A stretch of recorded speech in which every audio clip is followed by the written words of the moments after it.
Does anybody want some wine? Does anybody want some wine? Does anybody want some wine?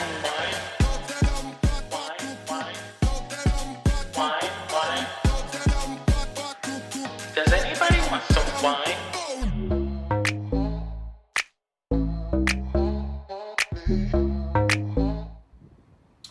All right, y'all. Wine Down with Tony. This is episode, we filmed 4 yesterday. It's episode 5. Oh my gosh, girl, I'm knocking these things out back to back to back to back to back to back to back. What are we gonna do when you leave? Oh, girl. But the thing about it is I can do the show by myself, but I do like to interview people. Yes. But so y'all, today on this episode we have my girl.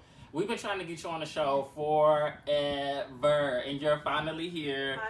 Marrah, hey good. Not hungover. OG, hey good in the building. Yes, What's good? Yes. So, girl, let's get this wine opened up. Y'all, I went to the liquor store and I was looking for a red wine because I'm like, I need to get a red wine because my girl Marrah I think red wine just oozes. It's so sexy, and she is so sexy to me. She just oozes sex appeal. She oozes confidence. She oozes everything that, I think red wine is. It's real classy based, okay? But we can get a little bit, trashy, but she's more so classy to me. So, girl, we drinking red wine. It's called Grand Moscato. No, what is that? No. What's the name of it? Moldova. Okay, so it's 16% alcohol. Mm-hmm. Now, regular wines are usually like 5%, like Stella's 5%, but we 16%. So, can you crack this open for me, please? Because I'm not good with opening wine. Okay, we got 2 different kinds. Which one you want to open up first? This is raspberry. Let's get the original one. Yeah, let's try this first. Because if so the original's not good, we got to back up. For what it is, girl. Oh. Yes. Okay, I got it. Okay. There we go. Yes, we got it open, y'all. Yes. So this wine is still like room temp, so I'm going to put some ice in our glasses. Just a little bit. So let's pour this up. We're going to get this a taste. It looks good. It does. It looks really smooth. Yeah. It's not really bubbly or fizzy. It's not as syrupy as I thought it would be.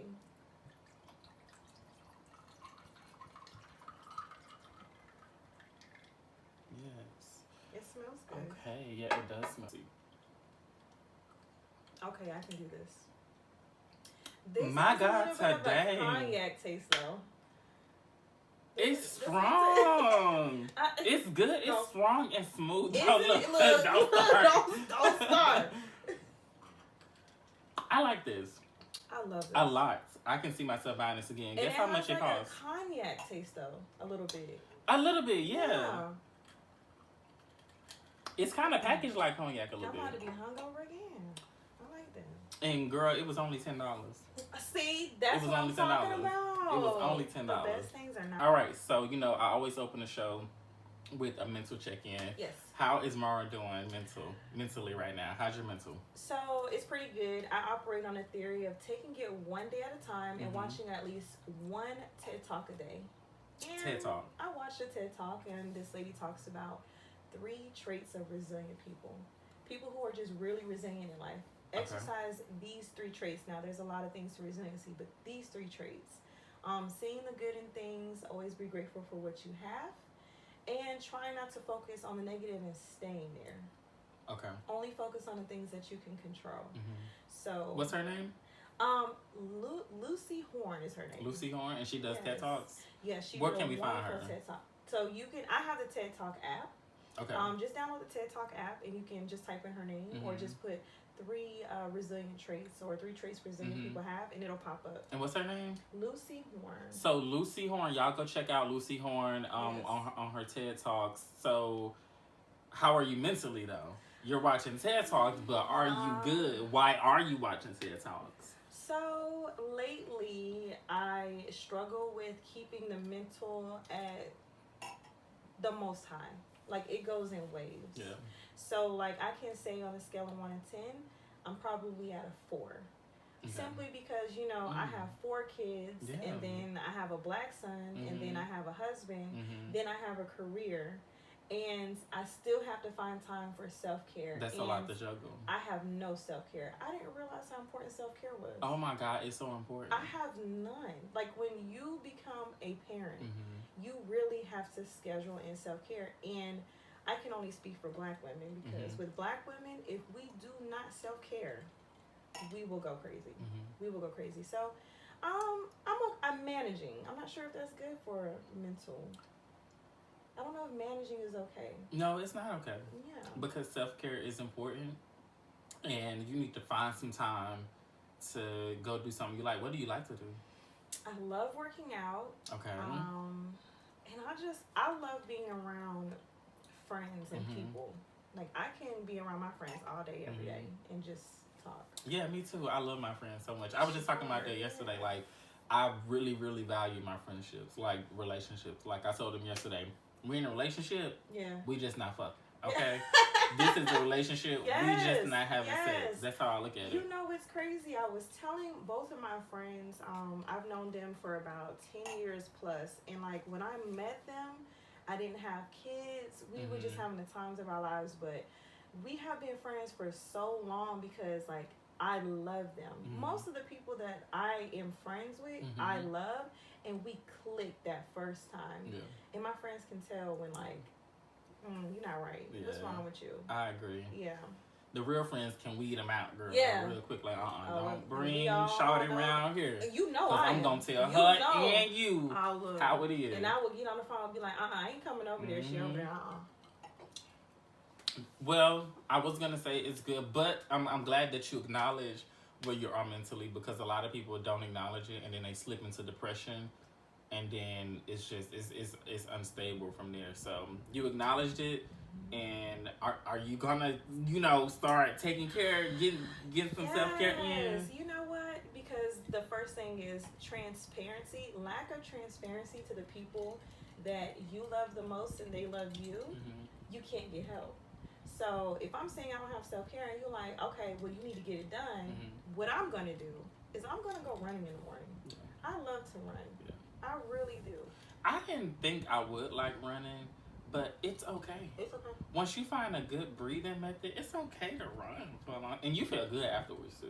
Especially when you do it on your own, because you can run how slow, how fast, you can do all that yourself. And for me and my self-care when it comes to running, it's more about just getting your playlist, putting it on. You sent me that workout playlist. I'm ready to press play on the bitch real soon. Yes. And like, it is just so important. Like, I didn't realize how important that was until like really today. You know, I was just like, you know what? I really need to do something. Like, and I don't ask for much. Like, just give me 10 minutes without the kids, or good 30, and I'm good. That's good.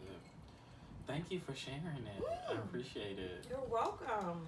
Mentally, for me, I always say I'm good. But I think really right now, for the most part, I am good.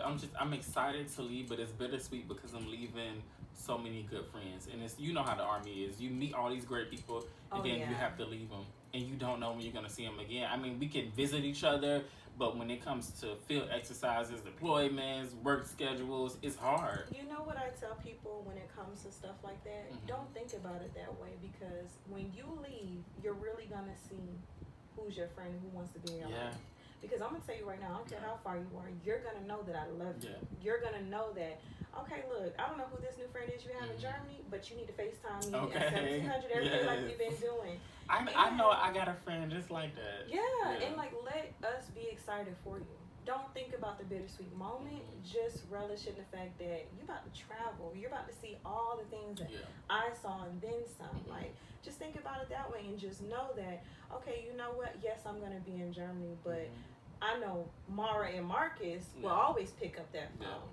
If you change your screensaver, like I told you. I got to change my screensaver, girl. Because I want them to know once you get off the plane. Look, so I'm going to give my friend a shout out. Kat in Italy. She's so amazing. She's been over there for over a year now. And like, when she first got over there, she would call me every single day. Yeah, And she's beautiful. Yeah, she Oh is. my Yeah, she goodness. is the little, that's why we call her Cat. Yes, You should see her at night, girl. The cat obsessed. really come out the bag. So really, I'm obsessed with you. Wherever you are, I kind of slick on your Facebook page, like her. And you know what? When I first met her too, she was just like that, no nonsense. Like, she has sex appeal that oozes even in the uniform, and it's just like you can tell, like she don't take nothing from nobody, and they love her for it. Like I could just see the men like they do. She puts them in check. They're like, I want more of it. Like I just want it, and she is so freaking humble. It's crazy. Like, and that's just me being around her a few times, but she fine as hell. Though. Yeah, she is. But she, even to this day, we don't talk every single day, but at least once a week we talk. And I kind of feel bad because it's always her calling me. But I'm just a bad communicator in general. You know, like, if I don't see you in person, it's hard for me to... Because if I know we're good, I feel like I don't, like, have to pick up the phone and call you all the time. Like, I know we're good. But it's just kind of like, I need to do better. I need to call my friends. You know, because I just come up by your house. Yeah, girl, she'll pop up. She'll pop up on you, for real. Yes. And you know what? The more you're friends with somebody, the more that doesn't matter. It's okay. My friends of 10 years, I don't even talk to them sometimes for months at a time. And I pick up the phone and it's like, we never left. Yeah. But my circle is so tight that we can do things like that. But don't ever feel bad for that, because I'm pretty sure with her, if something was so harsh going on in her life, she knows you'll get on a plane to come see her. She knows you'll be there. So and conversations it has been like that too. Yeah, Yeah, she knows she can reach out to me anytime. Yeah. Her fine ass. Yeah. So yeah, that's my mental, y'all. So y'all know, of course, I never tell my guests what they're coming on for. So the topic today is one that we already discussed, but you had some very interesting comments on it, and I just want you to educate me and educate the people that are watching. We discuss all the time. We talked about the colorism video, and you made an interesting point. You said, and correct me if I'm wrong, colorism is not a real thing. It is. It is a real thing. But it's not. I think that we're making it much bigger of a problem and giving it too much life. So we're making colorism bigger than what it actually is. Yes. Explain. Because so colorism, we all know, it's rooted into slavery. And if you guys don't know, the Willie Lynch letter. Okay. You know what? Did you read it? I haven't started it yet, but it's on my iPad. I paid for it like 3 days ago. I just haven't started because we've been filming all weekend. Yes. You've been so busy. When you have time, just read it. And what is in the, because that's on my question, what is the Willie Lynch letter? So during slavery, you had some plantation owners in some parts of slavery where they were more strict than others. So around that time, Willie Lynch was a slave owner in Louisiana with sugar canes, and Louisiana was notoriously being known for really keeping their slaves in line by any means necessary. Well, Georgia, North Carolina, South Carolina, all those states were having issues keeping their slaves in check. They were running away, they were talking back.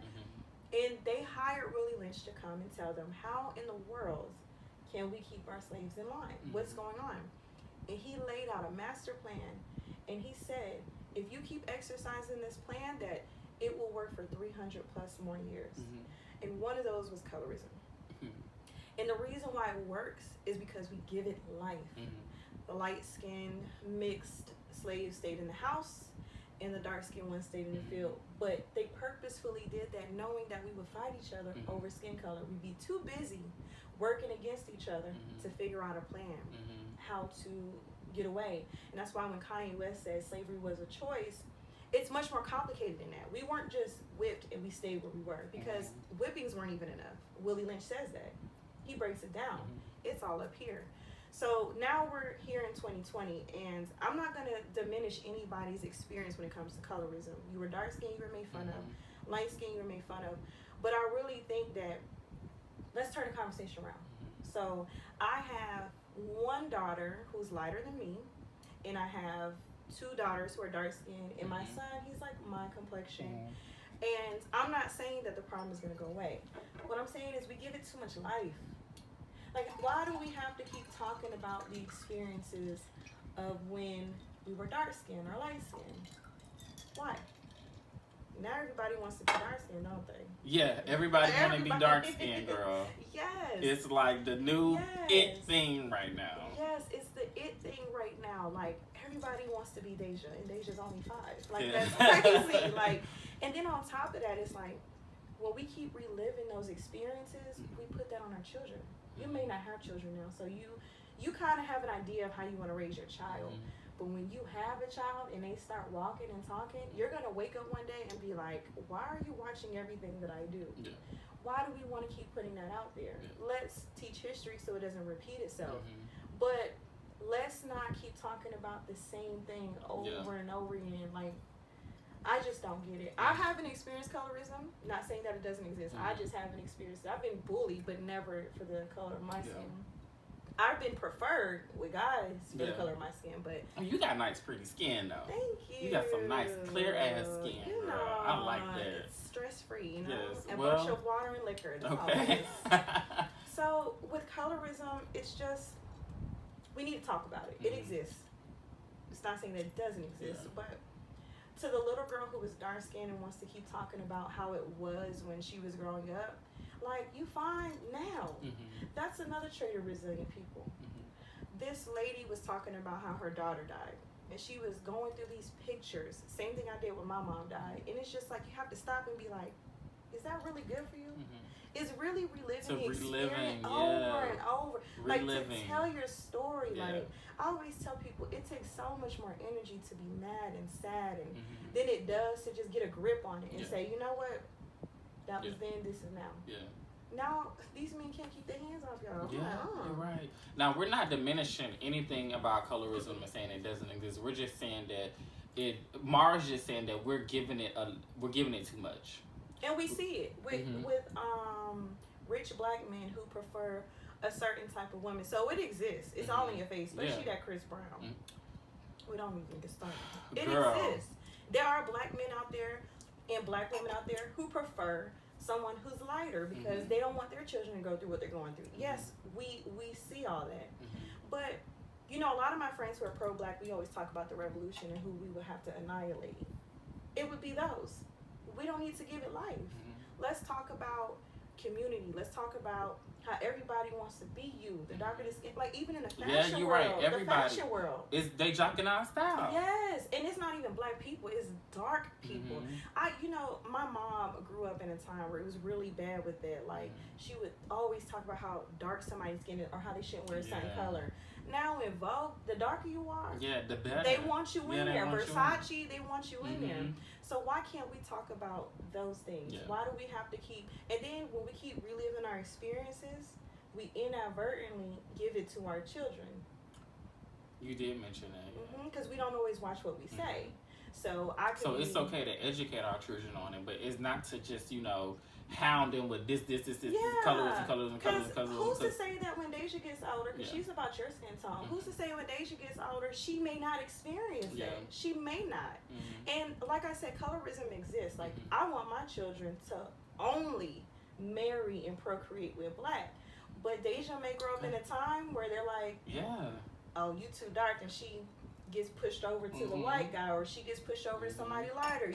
So it exists, and you have to have a conversation. Because that's on my list as well. Let me refresh my memory. So we talked about, what is nationality versus ethnicity? Nationality. Because I want to talk about the black identity, because we were talking about this earlier, and we were saying, why can't black people just be black?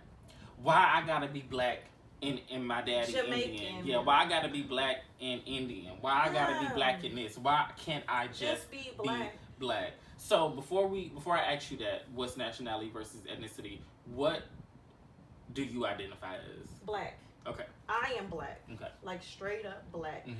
Here's the thing. Nationality is where you're from. So I'm from America, Jamaica. Ethnicity is what you are. That's why when Puerto Ricans come over there, they have to mark white. There's a girl in there in the S1. She's like that. She has to put white on there because here in America, we identify with what you are. When I look at you, I see a black man. Yeah. You look at me, you see a black woman. Yeah. But my dad is from the Dominican Republic. Yeah, that's interesting. But That's they're what I wanted you to say. Yeah. Spaniards. Mhm. They're black Spaniards, so he identifies as They're black. descendants from Africa. Yeah. Which, by the way, black women are the only women that can produce all 4 races on this earth. So if you want to be technical, everyone. Well, let's cheers to that. Yes. Let's cheers to that. Yes. Say it again. Black women are what? They are the only species on earth who can produce all races. All races. Y'all heard it here. Right here. So do your homework. Do your homework. Because it's real ignorant when somebody asks you, oh, your skin is so beautiful. What are you? It's really ignorant to say I'm black and mixed with something. No, you're black. Yeah. The melanin in your skin, Yeah. your supreme genetics, Yeah. have you with that beautiful skin. You age perfectly. Yeah. So I have a lot of people have asked me, and if you're watching and you don't think so, I'm just telling y'all my experience. A lot of people have asked me, what am I mixed with? And I just have to tell them I'm black. My hair grows out of my hair like this. My skin is this color like this. Like I look, but I'm black. And then pick up a book. It's beautiful. Yes, because there are different parts of Africa. I know everyone likes to think that everyone from Africa has the same type of hair, runs around naked, yes. with cocoa butter on. It's so many different countries on that continent. Ethiopia, those Africans have the same hair texture as you, if not softer. But that's the thing. Our hair texture, our skin, everything we are genetically also is based on the region that our ancestors are from. And if anyone was to really go deep into their DNA, they would see that we're all fucking mixed. But what are you? Well, yeah, we're mixed by rape and pillage. Yeah. We're all mixed, okay? Yeah. So that's what I tell What's people pillage? all the time. So basically, you know how they went in fucking with the Native Americans? You know when they say, oh, you go through a town and rape and pillage, you steal, you rape, you murder? That's how we were mixed. And, you know, I tell people all the time, it pains me. What people have to understand is really study racism from the 70s and the 60s. Because back then, racists were much smarter, okay? They did a lot of what Willie Lynch did. They love when black people say, oh, I'm black, but I'm mixed with, I'm Afro-Latina. They love when you cannot just identify yourself as black. To them, you don't love yourself. Why do you have to be black in something? Black in this, and black in that. You just black. Yeah, you just black. That's it. That's all I ever want to be. You just black. You just black. Get pulled over. And don't say, oh, so you're Dominican? Yeah, I'm black, but I'm a little Dominican too. If you can't tell, like the officers ain't looking at that. I had no idea that Redbone was an offensive name until I read about it. Like, see, I didn't know Redbone was offensive because I'm from the South. So you red bone, you yellow bone, you brown bone. Yeah, I had no idea until I read a book about it. I had no idea. So a lot of this too is just being open-minded and reading a book. Yeah, I'm telling you, it's no easy way. We do not read. No, and it's no if easy it's not way. On Facebook, Instagram, Snapchat, You're Twitter, not we don't read it. I'm guilty of it. Yes, and I have, and you know what it is? Like, when I was growing up, my mom was really big on books. She read a book a day and really was like, look, you need to read. I'm at least meet you halfway. I wish my parents were like that, though. And my mom was like, I'm going to meet you halfway and let you read what you want to read, but you really need to read. And I was raised in a feminist household. You know, I'm so glad we got rid of that. But my mom had always instilled in me the ignorance of people saying I'm black mixed with this, I'm black mixed with that. Like Hispanics are. The Puerto Rican culture is based off African traditional dances and food. Travel. I do know that. That's what I do. Travel. Like, really travel. Yeah. When I went to Germany, I traveled a whole lot. And then it really exposes you. The reason why I feel the way I feel about colorism, too, is because in other countries, they're so far ahead. Like, like I'm sorry. This wine is strong. 16%. I'm a little dizzy. Look, I'm like, in my head, like, hold up. But I'm over here record. This one got me feeling good. I'm like, My God, today. Yes, I'm but sorry to interrupt that's the difference between nationality and ethnicity. Get with it. You're black. So you identify as black. Okay. We talked about why can't black people just be black. Okay, so earlier you hinted at you prefer your children to be married to their race. Yes. Are you for or against interracial dating? And procreating? Yes. Okay. And I know you guys aren't gonna like this answer, so let's clear this up. Okay. First of all, I have nothing against white people. Mm-hmm. Okay, I have nothing against white people. I don't have white friends per se, but I am cool with white people. Yeah. There are white people with great intentions. Mm-hmm. There are white people who will speak out against injustice and be alienated from their family. There are white people who will vote for Biden and not Trump. I get it. But in the black community, we don't have enough of self-love. Yeah. Oh, we don't have enough of self-love. We don't love ourselves. We don't love ourselves. And I am a huge fan. My son is named after Malcolm X and Huey P. Newton. Wow. The Black Panther Party instilled self-love. I see nothing wrong with a white person wanting their kids to be married to white. I see nothing wrong with the Chinese wanting with Chinese. But why is it that in the black community, when I say I only want my kids with black, then it's an issue? You make a good point. You see that? Other because cultures for other have no countries, problem they're with gonna it. make sure that they marry. They might even arrange marriages. Yeah, okay. Look, They're gonna make sure. Look, here's the thing. Once you teach your children history, they shouldn't want to date outside their race. Especially if you pick up books on genetics. Now, look, this is not the KKK. I'm not saying that we are supreme beings and we're better than everybody, but science doesn't lie.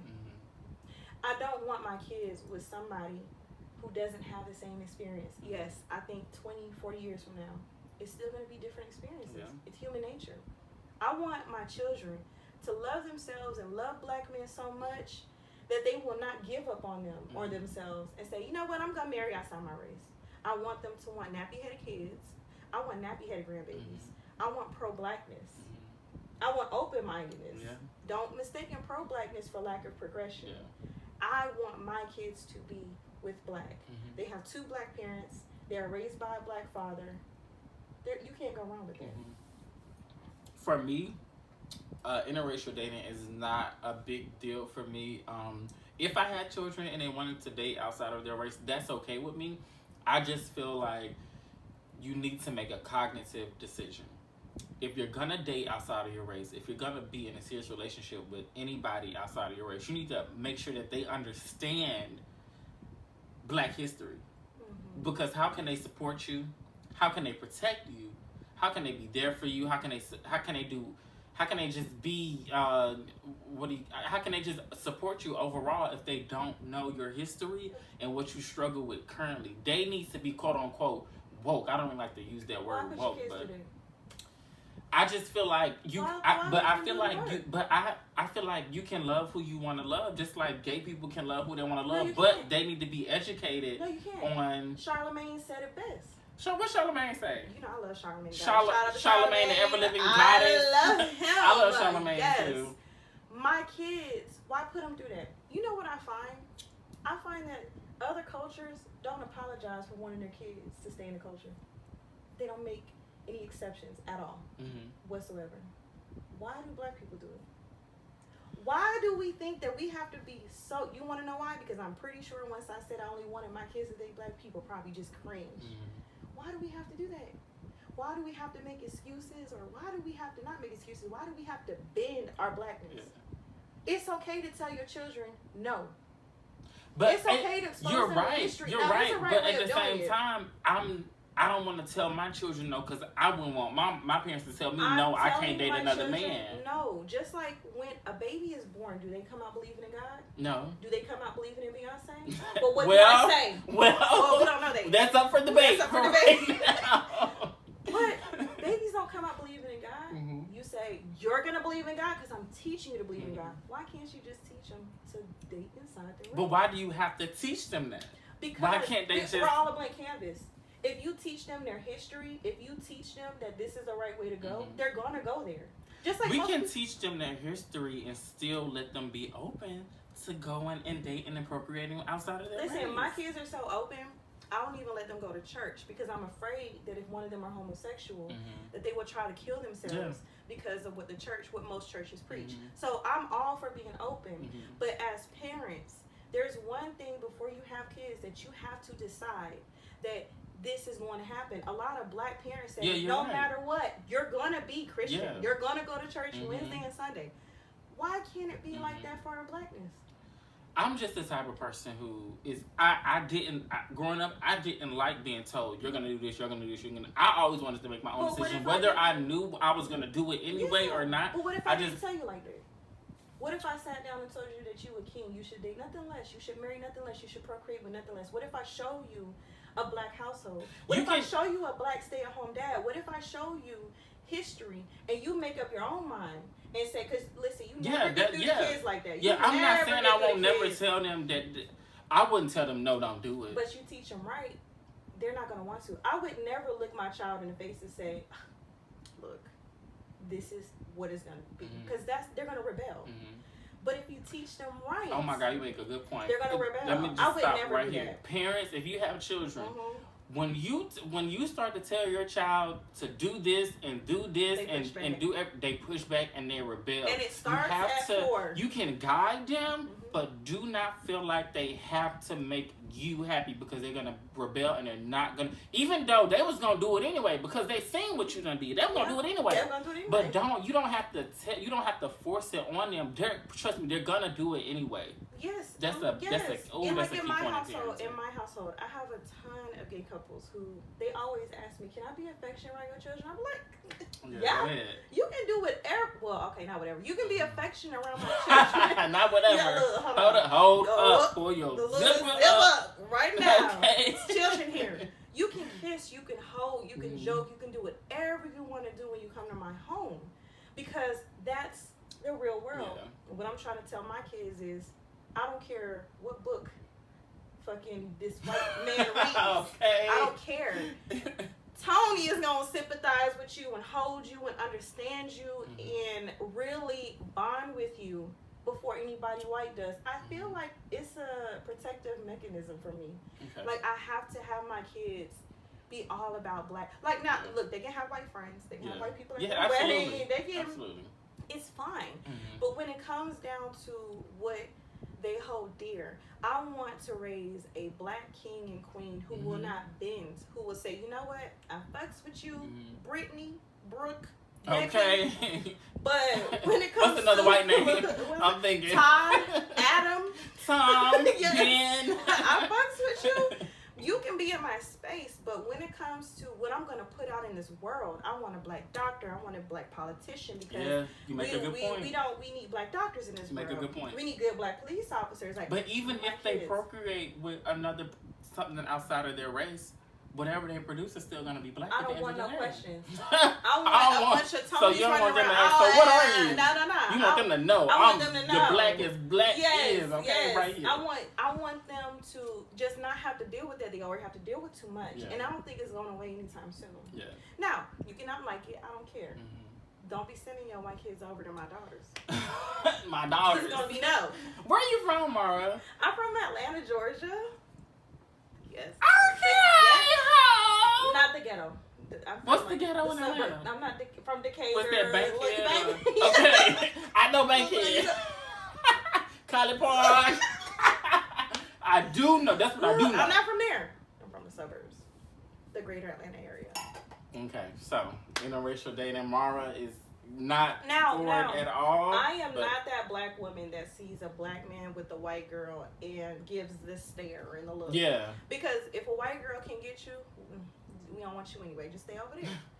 But I don't have a problem with interracial dating because I can't control what other people do. Yeah. But I can control what the fuck my kids do. I think that's what it is for me. I just do not want to control. Yeah, like I could be around a black and white couple. My NCO Sergeant Harris has a white wife and we're still close to this day. But my kids won't be doing it. He won't be doing it.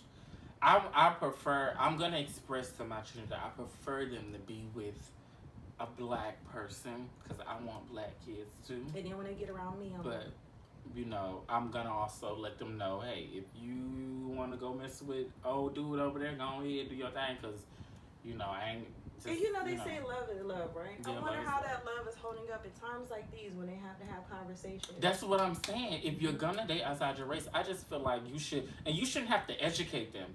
You should already be with somebody who is educated on your history. But they won't have the feeling.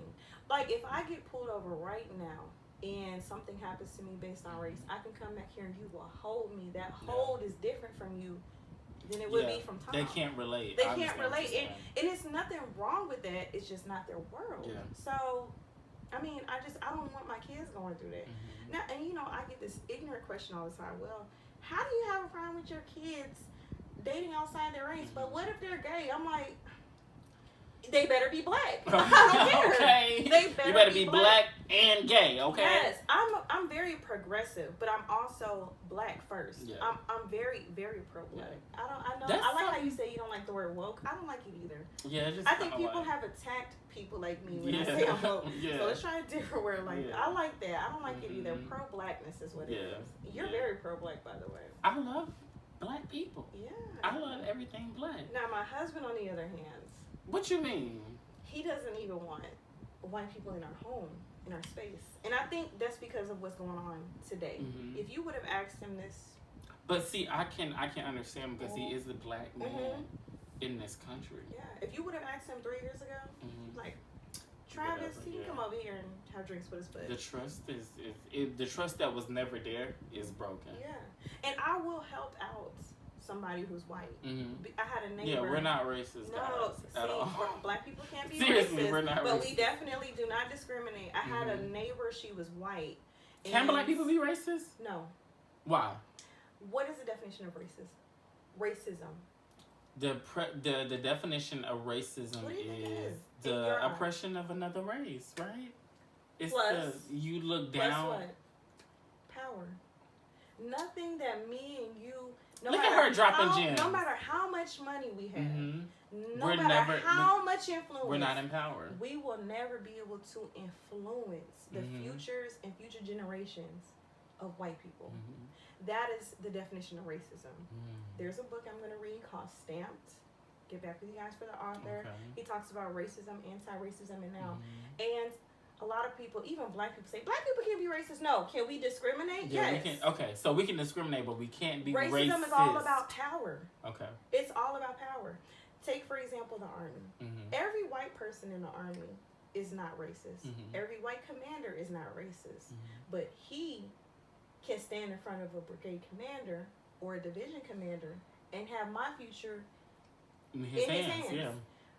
It's different for a black commander. We just don't have enough power and influence. You're so and right. maybe the Army is a wrong way to use because we have regulations in place. But in general, like, that is the definition of racism. The problem with black people, and this is the problem with colorism today, is that we have to do the hard work and we have to read. And you have to be open-minded to people like me. Because I'm telling you something that you're not used to hearing. You're uncomfortable. Don't get me started on religion. You're uncomfortable. Because religion is also mentioned in whole nother show. Religion is also mentioned in Willie Lynch's letter as a tool for oppression. Oh, definitely. I tell my mom that all the time. Yeah. I keep my kids away from it. Yeah. I keep my kids away from a lot of things that prohibits them from being progressive. But there's one thing that I will not budge on, and that is pro-blackness. What we have to start teaching these girls today to take care of the colorism issue is to shut it down. If Deja comes to me and says, Mommy, I was in school today and this boy made fun of my hair and he told me I was too dark and he didn't like me, he liked Davina better. Okay, tell me the experience. Let me hold it for you, but let me throw it away. Yeah. Because there's a Tony out there who's going to want you in that skin. Because he going to look at you and be like, my kid's going to have big hair, soft, natural hair, and dark skin. You can't be stuck on that. And when it comes down to who we want in the black community, we got to start canceling people like that. We don't cancel people enough. We don't. We give our people too many chances. Start canceling people who contribute to that colorism culture. You know? Yeah. What a great topic. We're at the 40-minute mark, and you just been dropping them gems. I am dizzy. Okay. I am dizzy. Marrah, thank you so much for coming on the show. So I'm gonna throw a curveball at you. Who's the better candidate? Oh. Are you asking me who's the better candidate? Who's the better candidate? The better candidate is Joe Biden. Okay. Despite the fact that he did enact a law to get African Americans put in prison for drugs. Yeah, I did research that. Oh yes. Joe Biden, he's a dog whistler too.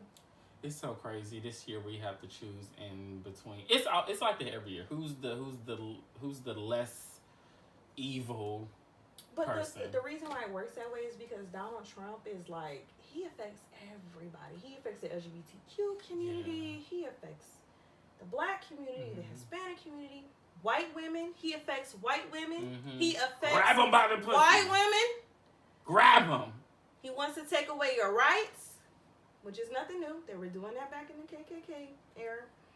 But he affects a whole, like, tons of demographics. That's crazy. Well, y'all have it. Colorism Part 2 with OG Hey Good, Marrah. What's good? Yes, thank you for coming. Give me a hug. Yes, baby. I love you so much. We've been trying to get Marrah on the show for so long, and I finally got her. And I wanted her to come on here to do exactly what she just did. I'm gonna read the Willie Lynch. It's the letter, right? Yeah, but it's in the book. It's like 40 pages. It's Okay. real short, but it's powerful. I'm gonna read it because I did buy it last Thursday, and I wanted to make sure I read it before you came here, but we was filming all weekend. Yes, or whatever. I'm so excited. Yeah. Yes. I'm finna be dropping them back to back to back to back to back to back to back. So yeah, if y'all watching on YouTube, please like, subscribe, comment, and share this video. Don't forget, y'all, that we are available on Apple Podcasts, Spotify, and SoundCloud. Y'all can stream us there too. And the audio version is better than the phone version that we're giving you all. You get a more clear and crisp sound. So it's up to you all. I know some people are more visual people, but yeah, we everywhere, just like that. So wine down with Toni. Let's do one little last clink. Oh, this wine, oh.